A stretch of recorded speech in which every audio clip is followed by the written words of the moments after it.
You owe me a pizza. Welcome to Between the Joysticks. Press start and then we're off. Nick and Jon, they've got the sauce. Breaking news and some hot takes. Even if there's some mistakes, Nick is captaining the ship, while Jon gives thoughts straight from the hip. But when their powers combine, we're all in for a hell of a time. Between the Joysticks, it's the best. Up to 6 things they will address. Tell all your friends and settle in. Between the Joysticks now begins. Hello there, and welcome to episode 144 of the video game podcast Between the Joysticks. I'm your host, Nick, and I kidnapped my co-host, Jon. I locked him in the recording studio because we had to record. Yeah, we had to. I mean, we had to make something happen. Yeah, no commitment to our release schedule for probably the next month. Well, I think we're at the tail end of it, right? Like it's I should be free regularly starting next week. I should be. So I don't have to lock you in a room anymore just to talk. No. No. Starting July 1st is the end of my son's I don't know, Little League All-Star, whatever you want to call that, and then we're good, man. Yeah, okay, and then the next thing's probably then football season starts. Right, yeah. Like, hey, you want to be a football coach?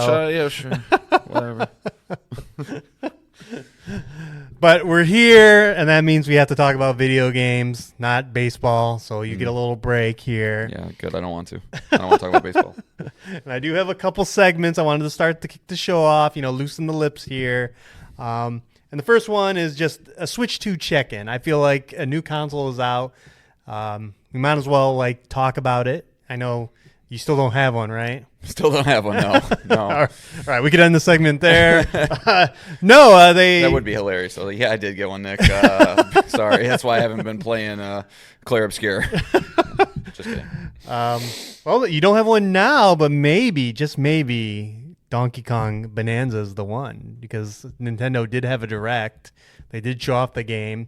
It's the year of companions, I think, because you're going to be traveling around with a child version of Pauline. Mm-hmm. This may be a prequel to Odyssey. It looks like Odyssey. That robust Nintendo lore, it's all so juicy. But I say the year of the companion because we're also coming up on Death Stranding 2, and you get Doll Man as a companion, and I'm sure there are more games. I'm sure we've talked about Ghost of Yote having a wolf companion. It seems to be at least teased. Doomslayer gets his chain ball thing gun. Just his gun as his companion. That's his companion. Actually, his dragon. Yeah, he has a cyber dragon. So, yeah, it might be the year of that. But I know you said you saw a little bit of Donkey Kong Bonanza. It looks pretty good. Yeah, no, it looks great. To be one of the better reviewed games of the year. Yeah, I mean, I think that Nintendo is just, what they wanted to do with this game and this franchise specifically is the exact same thing that Odyssey and Breath of the Wild did for their respective franchises, right? It's the evolution of a character that we know that has had a lot of great games in the past, but how can we elevate that to the next level? And it does seem like that's what Bananza's set out to do, just in their, what was it, about 15, 20-minute direct that they had? 15 minutes. Yeah, I mean, they just showed off a ton of different things that you can do as that character, whether it's, complete destructible environments, which was what I kind of thought was going to happen, and similar to when I played Tears of the Kingdom and the Ascend ability, just how that can break a game, but the programmers were able to, craft a world and an experience that utilizes those abilities in a great way that doesn't break the game. I imagine Donkey Kong's going to do the same thing. I mean, being able to just burrow through anything is both amazing, but also a little intimidating from a collecting standpoint. It's like, I'm sure there's going to be cues and things that you look for. Yeah, there's a sonar system. But I don't know, that's going to get a little tedious towards the end. But, Odyssey had 1,000 moons, and I fucking collected, 300 and called it good, just because it gets to a point. But no, I think this is going to be huge. I think this will be that game that Switch owners, will be happy that they have the console on launch day 4. It is still a little weird to me that they didn't either try and move up Donkey Kong a little bit or move the Switch back a little bit just to make them launch with one another. I mean, I'm sure they're just, they're like, well, we got Mario Kart, that's fine. Yeah, I think Breathing Room is the name of the game, because I even remember with the GameCube, it quote unquote launched with Smash Brothers, but it was like 2 months after the GameCube had launched. Yeah. And it had Luigi's Mansion at launch, so it was like, okay, let's just give Nintendo games some breathing room here. Yeah, I'm sure it's a sound strategy, but no, I think Donkey Kong looks great. Whenever I do, I'm sure I will get a Switch 2 in my lifetime. I don't know when it will be. Duskblood. But that one, that'll be a game that it definitely I pick up. For probably no discount because Nintendo doesn't do that. No, at least it's not an $80 game. I guess you'll have Sure. that caveat. That's true. But all right, we can move into the next segment, and that is that Nick's always right. Oh God, This is gonna. this better not be about marathon. It is exactly about marathon. No, you're not. All right, I'm gonna fight this one. Go ahead. All right. Well, let me provide some context, and then John can try and wriggle his way out of this. Yep. Episode 138 of the show, we played a little fun dice game because there was so many announcements, and we got on the topic of Marathon. And in my opinion, at the time, Marathon looked a lot like Concord. It looked like a game that was underwhelming, undercooked. People were not initially wowed with its initial reveal trailer. And I made the bold prediction that it will not make it to 2026. My co-host, on the other hand, he thinks Bungie's a strong studio, which is, well, Strong gameplay studio. yeah, they've had successes, right? They're the Halo studio before 343 took over. They're the Destiny studio, and Destiny is an incredibly successful franchise that he said, of all of these live service initiatives from PlayStation, this has got to be the one. This is the studio to do it. This is going to be, they know gameplay. They know how to make first-person shooters. Well, lo and behold, there's been a lot of drama around Marathon. Yep. Underwhelming alpha. They had the issue of the stolen art assets. An art director who no longer works at Bungie stole some assets. They made it into the game. Clown show. Yeah, basically a clown show. A storm is surrounding the game, and on June 17th, the Marathon dev team went to Bungie.net, their website, to announce the indefinite delay from their September 23rd release date. So no idea when Marathon's coming back, but they're basically, they go through like a bullet point list. If you're really interested in the game, you can look it up, but it's just basically they're going to relaunch the game, relaunched art style, just changes to every element of the game. So John, so the game, I mean, it's not even making it to 2025. Mm-hmm.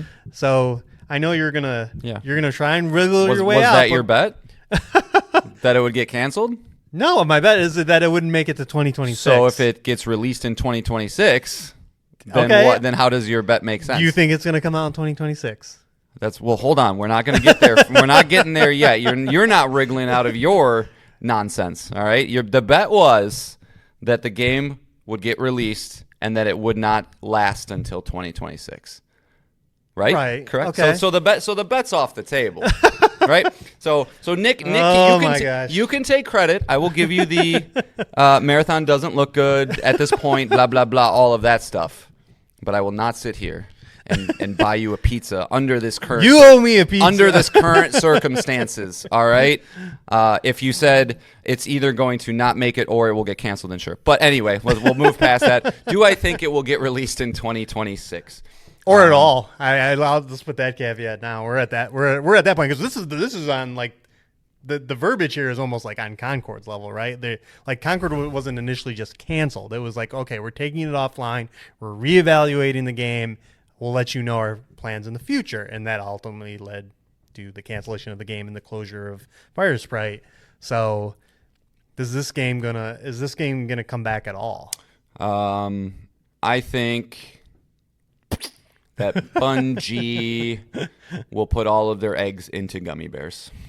It's probably that's not Bungie anymore. Well, it's their little side team or whatever you want to call it, but like Team LFG. Yeah, sure, but like they still, I would imagine, share a ton of the same resources, right? Same parent companies and things like that, right? So, yeah, I mean, if we were living in a pre-Concord world, I would say absolutely it's coming out, right? But like, I still think that was.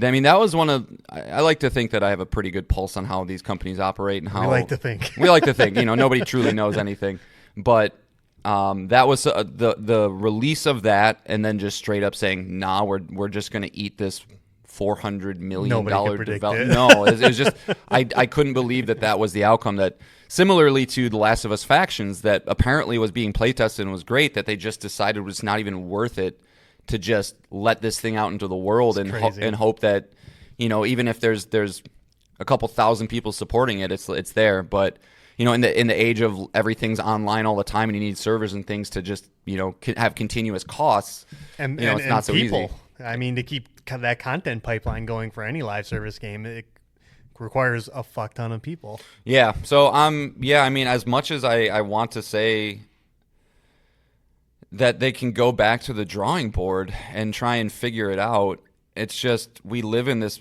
crazy era that sucks, where just when something has been turned on, to course correct that ship and get people back on board is damn near impossible. I mean, look at the success. Like, I mean, it's possible. I mean, there are success stories out there: Cyberpunk, No Man's Sky. That's what I was going to Final Fantasy 14 Reborn. I was about to say those are the only examples. Yeah, I can it's think not of, easy, right? And those are different types of games. Those are not. I mean, they are technically live service games, but they're live service games of a different era, of like a different timeline where people did get longer leashes, where development costs weren't so crazy. When No Man's Sky came out 2017, 16, I don't know. Guess. A long time ago, it was a little bit different. And I just think companies are so much more skittish. Margins are so razor thin that, and people get their heels dug in so hard nowadays about how they feel about things that right. It just might make more sense to be like, hey, we're gonna have to eat this. If whoever's working on this project goes to Sony and is like, it's at least 2 years to get to a state that we see is worth it, they might go, okay, well, that's another, I don't know, $40 million, and just say no, we'll shift you to some other project to maybe that release it and have better. another Concord where it's also we get bupkis for Right, it. Where right. this, and like my biggest thing is the opportunity cost, right? Like, okay, not only do we have to continue to make this risk, but like, could this team also maybe just at some point, let me take a step back. Bungie is like turning out. I mean, it's the worst Sony purchase that the amount of money that they spent on this team, the amount of, when the reports were coming out that they were in control of all these live service initiatives and like kind of, canning factions and, and what have they released since they've Destiny purchased expansions? them? Hooray. The final shape that they would have gotten revenue from anyway, just, selling it on their platform. So, it's a bad scenario, man, over there that, you start to think about, does Sony just kind of say this team is done? Like, Bungie's top leadership right now is so poison, like so toxic, so horrible. And it's been the case for a while now. The developers that work at Bungie, like, they openly do not agree with the decisions that these guys make. They continue to obviously make the wrong decisions with the trajectory of the studio. So I don't know. Yeah, Bungie could maybe they get sold again. I don't know. I mean, this is a company that's been lived under Microsoft, Activision, and now PlayStation, and they're just continuously on a downturn. I don't know, man. It's bad, but maybe Gummy Bears, like we've always said, though, too, like if you get one of these live service games to hit, if you get one of them, all of a sudden nothing else matters, right? So, again, I know they spun off Team LFG, but if Gummy Bears can be a thing that at least like was fostered in the Bungie, ecosystem, maybe it saves them, but like they need a win, and I don't know where that win's going to come from or when. Right. Yeah. Well, yeah, I think Bungie will be around, but yeah, who will be there? Because if this game's canceled, I imagine I mean, it's been a minute since we gotten a good layoff story. It sounds like Build a Rocket Boy's about to get hit with some layoffs. Yeah. But the makers of Mind's Eye. Game's supposed to be sweet. But yeah, if this game gets canceled, the more restructuring, quote unquote, at Bungie will happen for sure. I mean, on top of all the other restructuring they've done. The biggest difference, though, I guess that I could point out just between Concord and this is that the history, right? The established. Concord was a brand new team. I always forget Firewalk or Fire Sprite. I think it was Firewalk, right? Fire Sprite. Whatever. Sorry, fans. But Bungie does have that insane history. The name, it's one of those studios, and I think was kind of my point when I was talking about like their gameplay systems, their fans that they have. Like Halo was so big, Destiny was not as big, but so big that they will have permanent fans forever. I know if they exist. I think we're getting to a point though, is like studios are people and people leave, right. And Blizzard of 20 years ago, Bungie of 20 years ago, BioWare of 20 years ago scenario. is Rocksteady of 10 years ago. These studios are just the turnover. They're just not the same. They don't have the same leads anymore. We talk about it here at our jobs, where like companies are just a collection of the people that are there. That's it. That is literally it, right? Right. Like, of course the systems and resources that they have, but when it comes to making video games, and if you think about that principle, then this is a different company, right? At least maybe not entirely, but you remove 60% of something, that's not the same thing. and I mean, to maintain that high value of video game development is not easy either. They keep bringing out hit after hit after hit. There are very few studios that have maintained such a high level over and over and over again. So there's a lot of factors here, but. Yeah, I don't know, man. I mean, I'm a life pessimist, but when it comes to this, I'm typically an optimist. I feel like when it comes to the video game industry, because I just want to believe. I just feel like you put that good energy out there, and while it still won't be a game for me to play, I hope it lives. I hope it does find an audience. They can figure it out. It'd be great for PlayStation, right? For the games that I like, for the single player games, that they can invest more money and more time in, where they have this. So I hope it comes back. I hope it's great. But you will not get a pizza out of me with this one. No chance. And if writers, if listeners want to go back and if you want to say no, John, I'll listen to you guys more than I'll listen to this clown across the table here. If you say no, like you gotta pony up, I'll listen to you. But I feel like you were so bullish. You're so bullish because it was a pop bet, and then you upgraded it to a pizza bet because you just didn't see. You didn't see. I didn't. I feel like I have an eye for this because I said you were positive on the FBC game too, and I was like, yeah. You're just negative on every single live service game, which is a fair stance to be in right now. Live service first-person shooter, yeah. Yeah, it's just not, yeah. That's a hard market to be in to begin with, and just my biggest thing when I look at lots of media is I always believe in history, right? So I believe in Remedy, yes. I believe in Bungie, I believe in movie directors. That is what I look at first and foremost. And there's just a couple on the downturn right now, a couple that aren't doing so well. So you're fine, but you still owe me a pizza. Nope. All right, nope. Let's get into the show. This is how the show normally works. John and I can both bring up to 3 things to talk about for a total of 6 things. It can be a video game we're playing. It can be a topic. It can be a news item. It can be an email from you, the listener. That email address is betweenthejoysticks@gmail.com. Our Twitter is @joystickspod. Follow us there for updates on the show, especially in these turbulent times of recording.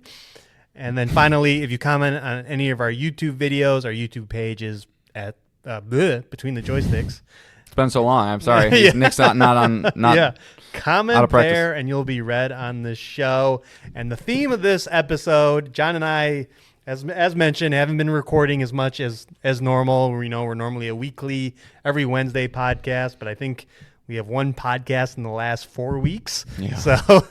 So we got a lot of catching up to do. Didn't we hit like every single week through like 100 or something? Yeah, something pretty crazy, yeah. But whoops, it is what it is. Yeah, that's fine. But also, in kind of a weird coincidence, over those last couple of weeks, John and I have both played or completed like all of the big spring games. Like there were the big 3. Nick's doing a lot of heavy lifting, folks. Indiana Jones and the Great Circle, Clair, Obscur, Expedition 33, Doom, The Dark Ages, and I can even throw on Elder Scrolls 4 Oblivion, kind of the 4 big titles of the spring. And John and I have had our fingers in on all of them, which is rare, especially for us both at the same time to have played a game. That doesn't always happen on this show. But I'm gonna hand it to you, John. Which game do you want to talk first? I want to talk about Indiana Jones and the Great Circle. Yeah. A game that I was not even really anticipating wanting to play or anything like that. Yeah. So pal of the show, Will, hung out with him the other day. He's like, "Here, take a bunch of stuff." I was like, "Sweet, man, you're awesome. I'm just never gonna buy games again. I'm just gonna come over to your closet, rate it, and go home." But one of the games was this one, and I listeners of the show know me. I'm a Hollow Knight, Dark Souls, combat focused, fast action paced kind of player. That's what I look for in games. And so when you strip some of that stuff away, it's hard for me to really get into something. It's hard for me to embrace it like I would one of those things. And I'm very happy to report Indiana Jones is an exception. I think this game is fantastic. I think I should have thought about it a little bit more when this game was getting announced and shown off and stuff about how much I truly like Indiana Jones as a character. Obviously, this game does a lot of the heavy lifting with the set pieces, with the sense of adventure, the characters, the vibe that these movies have. This is arguably the most faithful adaptation, I think, of an IP to a video game that I can recall, right? You even think of something like Batman. While it's a great adaptation, it's like Batman doesn't really fight like this in the movies, right? But like everything I'm doing, whether it's like infiltrating an ancient archaeological site with a costume and trying to sneak my way through and find the hidden levers and the different things I need to do to get to my treasures, or even the way that the characters talk to one another, right? Like Indiana Jones, if you've seen his films, right, his cast of characters are just as important as he is, right? Marcus Brody, the various Sala, the various just people that he talks with, and there's a sense of endearment with them. There's humor throughout, and just Indiana Jones is so fucking cool that it's simply a joy to just be in this world. And so a lot of the combat and stuff that I thought was going to hold me back, it actually doesn't at all, because it would be incredibly weird if Indiana Jones was zipping around, getting upgrades to the way he can move, or his damage increases and things like this. And there are minor upgrades. Like there's a good system in there where you can kind of find books and you don't get experience points for fighting or anything like that, but you get experience points for essentially discovery, right? There's like 500 and some different journal entries throughout the game, whether they're camera shots or just coming across a different artifact, that you can kind of dump those points into to get a little bit stronger. But, the first area, I don't know, it's not really a spoiler. Should I spoil the first area? Is that okay, you think? Go ahead, yeah, man. So you can tell he's excited. He is not letting up. Yeah. So the first area that you kind of go, like there's, I think, 3 or 4 big like open sections, right? It's not a fully open world game, but open sections is the Vatican. And, the Vatican's a small place in the world, right? I think it's like 0.65 square miles or something like that. And like, I bet you if I went to the Vatican right now, I could probably navigate it just based on this little game that I played. I bet you I could. While it has the level design that something like a Deathloop has, where you kind of enter an area and you think like, okay, this is pretty small. There's an offshoot over there. There's an offshoot over there. But then you start to kind of go through and you're like, oh no, like I can open up doors like Dark Souls style. There's windows, there's basements, there's all these different areas that kind of intertwine, and the level design is just great. And so I'll let Nick talk here for a second while I catch my breath. But like I'm into the second area. I won't spoil where that is, and I haven't had a ton of time to play lately just because of baseball. But it's been a really, really fun experience, and something that I'm always looking for those high octane game experiences. But especially when life takes over, when I'm running around chasing my kids all over the place, where I'm sweating my ass off. If anybody lives in the United States, this heat wave we've had in the last week is insane. It's nice to kind of have a game that is a little less like sweaty and a little more just let's go on an adventure for a little bit. And it's great, man. And shout out to Troy Baker. Shout out to Troy Baker. Man's a magician. Just leave it on that. The entire cast. I mean, great villain, right? Emmerich Voss. I'm not even going to just look up the cast. I'm not even going to try to butcher their names as I butcher every name on the show. But yeah, Tony Todd is great, and yeah, all the supporting cast as you mentioned. And just to add on how you started this, right? The excitement level on this very show for this game was not high. But I in the same boat as John here. John had let me borrow Doom. Another friend let me borrow Indiana Jones. I got to a point in Doom where I was just stuck and was like, okay, I'm ready for the palette change. something to relax with. And oh my God, this game is so incredible and so good, and I won't repeat all the points John made, for all those reasons, that in a very rare scenario, not only am I surprised, but like, this is my favorite game of the year, and was a game that I was looking forward to come home and immediately start playing it again. And getting lost in this adventure with Indy and his friends. I was even putting my headphones on to get that immersion, to go down in these tombs. And no, but not with Silent Hill 2. Can't immerse myself in that. That's too scary. Yeah. To get to the point where I completed the game. I loved it so much. Like it's like I'll just review it right now. It's a 10. It's a must play video game for all those reasons. It's an authentic Indiana Jones experience, and probably the best content. I'm obviously not done like read books or whatever, but the best content I've played since the original trilogy involving this character. And that is because of how well Machine Games did at capturing everything that makes Indiana Jones great. And everything hit. Characters, story, just good throughout the end. That it's almost kind of a shame this game came out in December, because technically it's eligible for like Game of the Year discussion this year. And I feel like, it won't be. Those January games get forgotten a lot, that this game will get forgotten. But I mean, there should be a lot of hopefully performance nods to Troy Baker and maybe some of the other cast, and this game will at least show up in some of the categories at the end of the year that it rightfully deserves. It's awesome. What do you think the game, if you had to say one thing, struggles with the most, or like, is there anything like that you first person combat, like melee combat, has just never felt good to me. Yeah. And this is just another example of it. I'm just like pulling the triggers in random ways and hoping for the best. Like the way I mean, it gets better because in this game you find books and you use like adventure points to upgrade your skills. So you do learn skills and do more damage, but it feels like you, at the start of the game, you just get your ass handed to you in any kind of physical confrontation. Though I will add, I love that there are just random items around that you can use in physical combat. So you could be in a brawl with some Nazis and all of a sudden grab a toilet brush and be like, oh shit, and it just breaks on one hit. Or you can find that heavier weapon that takes them out in one hit. Dual-handed sledgehammer. Yeah, I like that as well.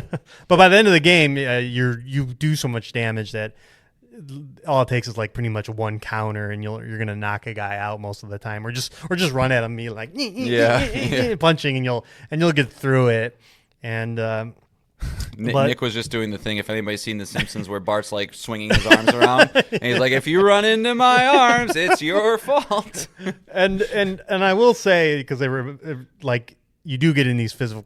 It is mainly a stealth game, but it is the thing that makes or breaks stealth games is when it's not a stealth game anymore and you get caught, because that'll eventually happen in any of these games, and how shittily a feeling that is to get caught.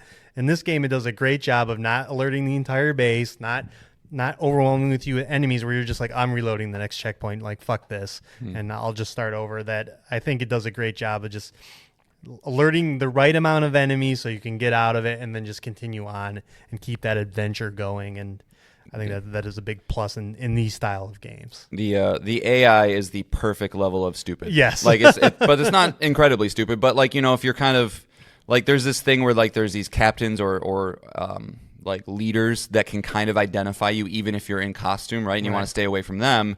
So like sometimes that like circle will start filling up and you're just like, all right, let me crouch behind a corner real quick, and they'll just walk past you and you don't have to worry about it. It's like, so that was also a well done thing. But yeah, man, it's pretty sweet. I'm not sold on the love interest. I don't know if she becomes I honestly don't even know if she becomes the love interest, but Gina, I'm not a big fan of hers, but they do a fine line of keeping her in that uncanny valley that I feel like in the other movies they were exactly that character, right? It's just like she's there to get. Oh, if Willie was a character in this game, I'd hate her too. Like, shut up, stop screaming. So it's not as good as like, OG Marion, as well as a character, but it's fine. It's serviceable. Yeah. Well, I mean, I don't have them. Obviously, I'm excited to continue on. So, but I don't really have many other thoughts on it. Yeah, my only advice is that you get through the Vatican section, because that's a little bit of intimidation, because it kind of like lets you loose, and it's a very vertical city, and so like getting around is a little more confusing. But once you get to the second region, the game is just awesome, and it puts the pedal to the metal and doesn't let up. Yeah, I have found myself wanting to do more of the little things in the second area as opposed to the first, for that exact reason. Like, as soon as you start going into buildings, not really remembering or knowing where staircases lead, it detracts from wanting to investigate stuff. But yeah, it's great stuff, man. Oh, one last thing. Great map. Respects my time. It's one of those cool maps where you kind of have it open while you're still moving around, and like the arrow will change depending on the direction you look. Then also it'll put a little yellow dot, which is basically telling you like this is the next doorway you need to go through to get to where you want to be. Love that kind of shit. It's just makes it a lot more better, to navigate around. So good job, Machine Games. Shouldn't have doubted you. No. They love their Nazis, don't they, man? Like they only make movies or games with Nazis. Well, again, when you talk about like the right studio to do the right game and not, punch above their their weight and do what's in their wheelhouse, it's like, it's a no-brainer to give Machine Games Indiana Jones. Just like it really is a no-brainer to give IO Interactive Bond, because they do Hitman. So you're maybe on board with that one. I'm a little more. Well, I'm not the biggest fan of the Hitman games. I'll be honest. I like Wolfenstein, the New Colossus, right? That style, and those kind of games. But I love being surprised, as I say on this show, and just wanted to start that game and be like, "Oh, this is good. Like this is really, really good. Like, oh my god, like I'm obsessed." I like playing good games, but there are very few games where I'm like, oh my god, like it's all I think about. There's got to be a word for that in the gaming community, where it's like, that thing where it's like you can't stop thinking. The only thing that like gets you at ease is like when you're playing it, right? It's like, this is what I've been waiting all day for. Right, and then you realize, oh shit, it's like midnight, and I usually wind down an hour ago, and it's like, oh, I still want to play, but I can't, and I hate it. I'm an adult. Yeah. Boo. Okay. All right. Your choice. All right. I feel like we should talk Doom next, since that's the other big game that has come out in our little on and off podcasting here. And you've completed it, John. I did. I beat it. Yeah. So what do you but got? I want I went with my opinion. I want your. Have you beat it? No. Okay, so I you feel go like first. I'm halfway through. Okay. I've again, my history, I've only played the Doom 2016. I did not play Doom Eternal. This one kind of appealed to me because of its aesthetic, and it's like the vibe it's going for. It's like it reminds me like heavy metal, just a dark fantasy version of it, as opposed to the sci-fi version that it normally is. Doom is. So I had interest in playing it. I'm gonna probably mirror what John's gonna say, that it is probably, I know you said that on this show, it is the weaker of the three Dooms. I definitely see that. It feels like the game wanted to do scale, and by scale I mean large environments, large levels, but with like infinite enemies. Like, we want to fit as many enemies on the screen, and we want you to stand your ground with this Captain America shield and fight and get through it. And while it does feel great to just physically eviscerate a bunch of enemies with a bunch of different weapons, it feels like it's just rinse and repeat. There's no like strategy to encounters, and you're just continually running into the same encounters with the same enemies and using the same weapons, and there's no really reason to change that up, either through the environment or the mix-up of enemies to force you to play a different style. And so it's like a I don't know, I'm high on the game, then I'll get low on the game. I'm high on the game, I get low on the game, depending on the encounter. And I think you're right. The mech fighting is incredibly just vanilla. It just doesn't do nothing. It doesn't do nothing. It's just punch, heavy punch. It's punch. Yeah, it's from a gameplay standpoint not exciting. From just playing. Well, I did get the last section I did, you got like this crazy gun that was like a super shotgun for the mech, and the way it just like, what is it called when you just blow chunks off guys? I forget the term. Blow chunks. I don't know. I don't know. I'll think of it later. Kill but, them? No, it's like a gory term. Okay. When it's like used in horror movies too. Like a chunky? But that was fine. It's fine. The cyber dragon section again is cool from a technical standpoint because you're flying this cyber dragon and then you can land and then you're playing a part of a level and rinse and repeat. But as far as like a gameplay mechanic, it's okay. The only thing it really has is that dodge thing, where it's like if you dodge at the last minute, you get like a plasma cannon, right? But it's it's not that great. And then finally, you did say the story was bad, but it is like atrociously bad. It is like it's not even serviceable, which you'd think would be easy for a game like this.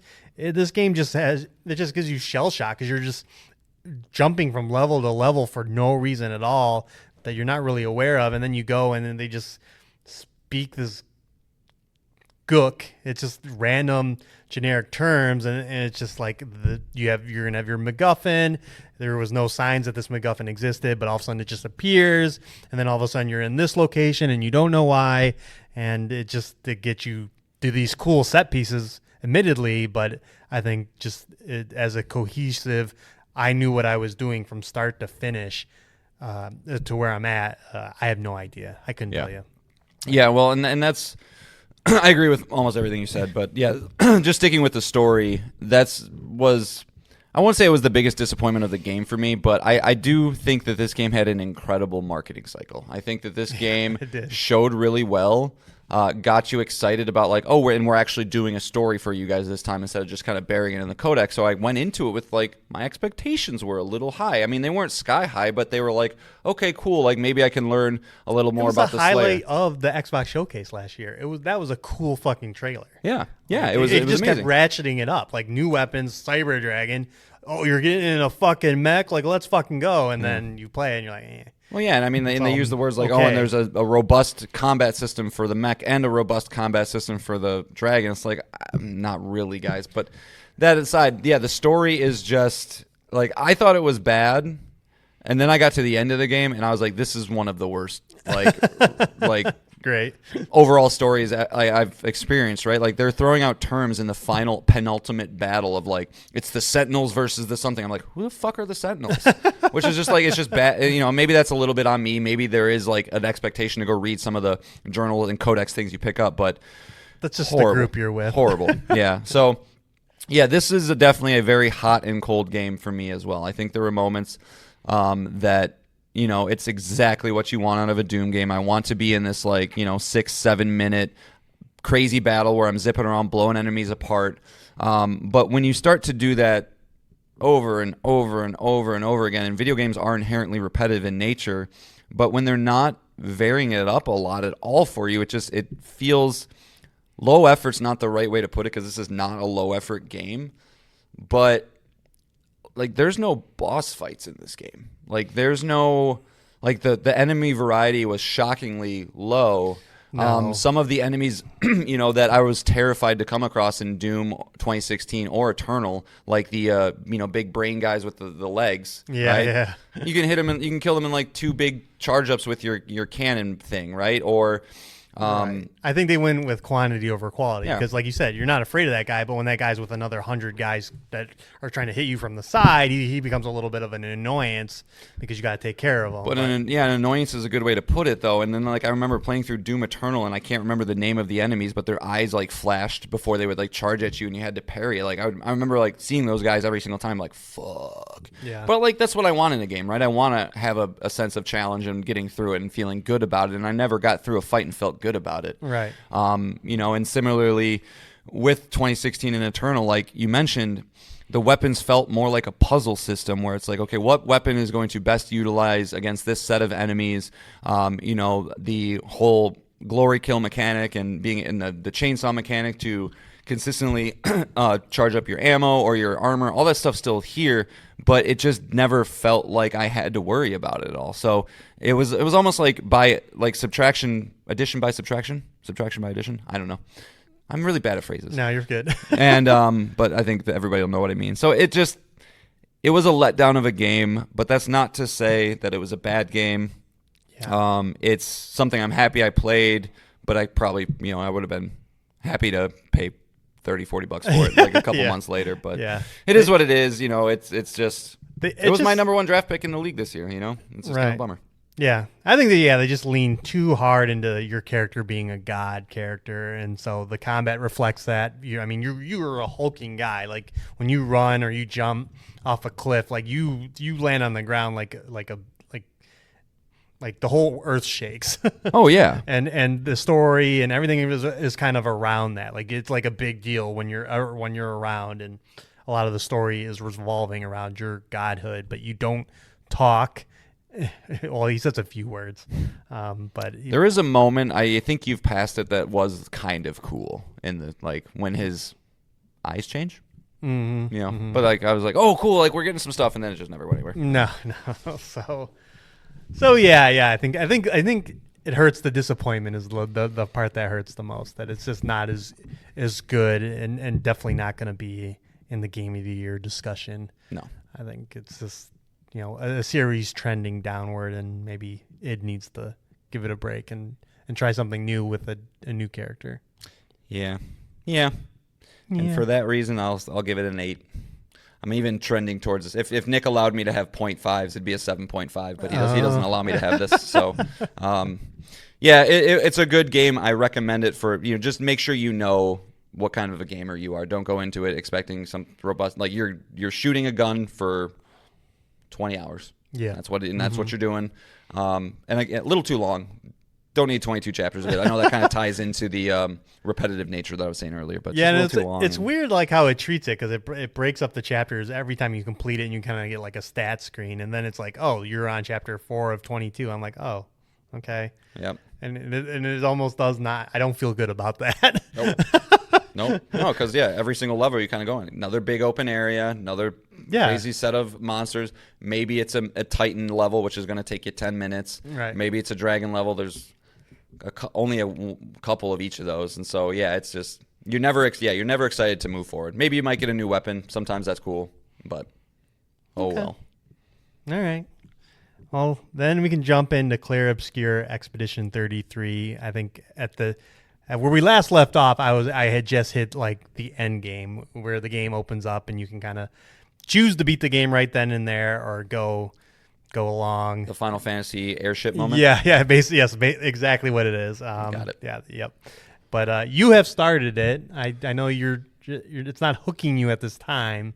No, I need to get past my just baseball one for this one, just because I think it is something that deserves my attention, and just before the podcast started, I unfortunately admitted to Nick that I've been playing a little bit of Final Fantasy X lately as well, and that's a little as in 20 hours, because it's one of my favorite games of all time, and I just love being there. But because I've needed comfort food, I've needed something I'm familiar with, something that I'm not going to stress against, something that I'm not going to be very tired towards the end of my day and maybe miss some story elements, because I can already tell. I played the intro to this game, got to officially went on the expedition, and just started. That's where I'm at. So pretty much just past the prologue. Yeah. And I can already tell that this game's going to rely heavily on me learning these characters, being with them, understanding the nuance that they have. But I want to make sure I'm paying attention to all the little awesomeness that it has with the voice acting or the set pieces and things like that. So I haven't been able to jump into it too much, because I will admit, the parrying system in the combat did intimidate me a little bit when I first started playing. I was like, I don't, and that's just parrying systems as a whole, right? You don't really get comfortable with them until you are comfortable with them. And so I know that's going to come, but I just told myself, I was like, I don't want to beat my head against these fights late at night, tired as hell. I want to make sure that it's getting a little bit more shine. So it's great. The vibe's great. The music's great. The setup's great. Charlie Cox is awesome so far. I haven't had a chance to meet Ben Starr or Andy Serkis.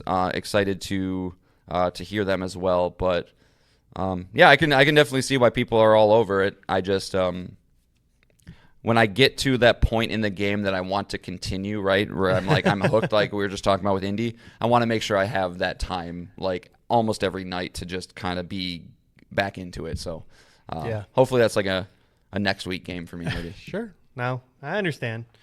It's funny. Indiana Jones kind of cooled me on Expedition 33 because how different I felt about Indiana Jones comparably. And I just think that's because of the type of games that they are. It's more for you. Turn-based RPGs are almost like a mood I have to be in, which is why I haven't played Metaphor yet at this point. Where Indiana Jones is like right in the wheelhouse of the games that I love very much. So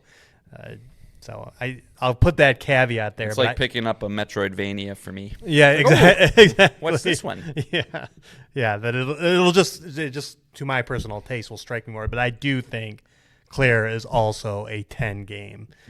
It ends really strongly. A lot of great themes leading up to that point, and I thought the ending was equally as strong, even though there are some game-breaking abilities you can get to kind of just trivialize that final battle where you can just it's just nothing. But sometimes you want that in a JRPG though. Yeah, like it's about the grind. It's about just getting right. And And in these type of games, I mean, the final boss of the story is not the actual final challenge of the game. There will be it's just that is an optional boss in this, and that's kind of in the, like I said, in the vein of these kind of games. And I think Expedition 33 is what Final Fantasy needs to get to at this point to kind of recapture the same thing, because it sounds like, between this and Final Fantasy 16, they're kind of selling about the same amount. So and this is coming from a studio that's never made a game before with a